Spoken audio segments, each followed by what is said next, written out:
पुष्कर जो कि वरिष्ठ पत्रकार हैं, वो हमारे साथ मौजूद हैं। सुरेश शर्मा हैं, वो भी वरिष्ठ पत्रकार, वो हमारे साथ मौजूद हैं। सबसे पहले अभिलाष जी के पास चलते हैं। अभिलाष जी, एक बात मैं पूछना चाहता हूं। पोस्टर वॉर मध्य प्रदेश में लगातार हम लोग देख रहे हैं और सारी मर्यादाएं उसमें टूट रही हैं। कोई 50% कमीशन की बात कर रहा है कि स्कैन कीजिए और काम कीजिए। फोटो मुख्यमंत्री का लगा हुआ है। अब एक और पोस्टर आ गया जवान फिल्म का, अंदाज शाहरुख खान का है लेकिन चेहरा कमलनाथ का है, और कहते हैं कि यह करप्शन नाथ है। चुनावी में जो रैलियां हो रही हैं उसमें जुबानी जंग किस तरीके की है, कोई मर्यादा नहीं। निचले से निचले स्तर का बयान आप देखें एक दूसरे पर लगाए जा रहे हैं, चाहे वो बीडी शर्मा हो, ज्योतिरादित्य सिंधिया हो, मुख्यमंत्री शिवराज सिंह चौहान हो, कमलनाथ हो या फिर दिग्विजय सिंह, कोई मर्यादा नहीं है। एक दूसरे को आतंकवादी बनाया जा रहा है, भ्रष्टाचारी बताया जा रहा है, कंस बताया जा रहा है। यह लोकतंत्र में चुनाव सुधार के लिए होता था और होता है, लेकिन यह सुधार है या स्तर और बिगड़ता जा रहा है, गिरता जा रहा है? निश्चित रूप से यह बहुत दुख की बात है कि जिस तरीके से चुनाव में जो सामग्री या पोस्टर्स या सोशल मीडिया का दुरुपयोग हो रहा है, और जो आपने सही कहा कि चुनाव जो है सुधार के लिए होना चाहिए, लेकिन चुनाव दर चुनाव हमने मध्य प्रदेश में देखा है लगातार स्तर जो है वो गिरता जा रहा है।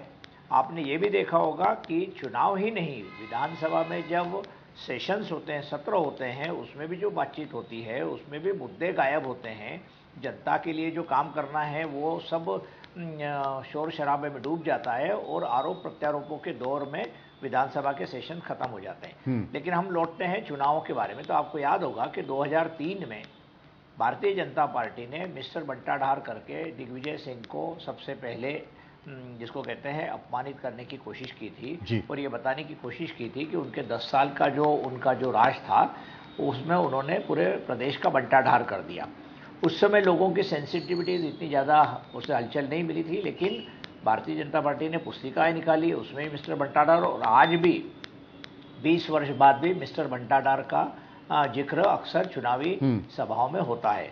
लेकिन जो नया पोस्टर आया है भोपाल में, जो पीसीसी के सामने भी लगा है, बाकी जगह भी लगा हुआ दिख रहा है, सोशल मीडिया पे घूम रहा है, तो जिसको हैवान, करप्शन का हैवान कह रहे हैं, तो मुझे करप्शन पे या भ्रष्टाचार पर राजनीतिक दल एक दूसरे के ऊपर आरोप लगाएं, इस पर मुझे कुछ अचरज नहीं है और होना भी चाहिए, क्योंकि यदि लंबे समय तक कोई पार्टी सत्ता में रहती है और वो यदि भ्रष्टाचार में लिप्त रहती है तो विरोधी पक्षों का ये काम है, पत्रकारों का काम है कि उसको उठाया जाए। किंतु जिस तरीके से पोस्टर्स लग रहे हैं, जिस तरीके से कमीशन खोरी की बात चल रही है, आपने याद किया होगा कि कर्नाटक में 40% कमीशन की जो आरोप कांग्रेस ने लगाया था वो चस्पा हो गया भारतीय जनता पार्टी पे, और काफी कुछ वोट इधर उधर हो गए और कांग्रेस ने सरकार बना ली। उसी तर्ज पर कांग्रेस ने मध्य प्रदेश में 50% कमीशन की बात करी, कुछ चिट्ठियां भी भेजी हाईकोर्ट के जजेस को, शिवराज जी ने भी उसका विरोध किया, भारतीय जनता पार्टी के लोगों ने भी। लेकिन मूल बात यह है कि स्तरहीन राजनीति अब लगभग ऐसा हो गया है जिसको अंग्रेजी में कहते हैं it is the new normal. मतलब हमको लगता है कि अब ये तो होना ही है, तो इसका विरोध होना चाहिए और एक स्तर के नीचे चुनाव आयोग को भी ये देखना चाहिए कि किस तरीके से पोस्टर्स कौन लगा रहा है और उनके खिलाफ किस तरीके से कार्रवाई की जाना चाहिए।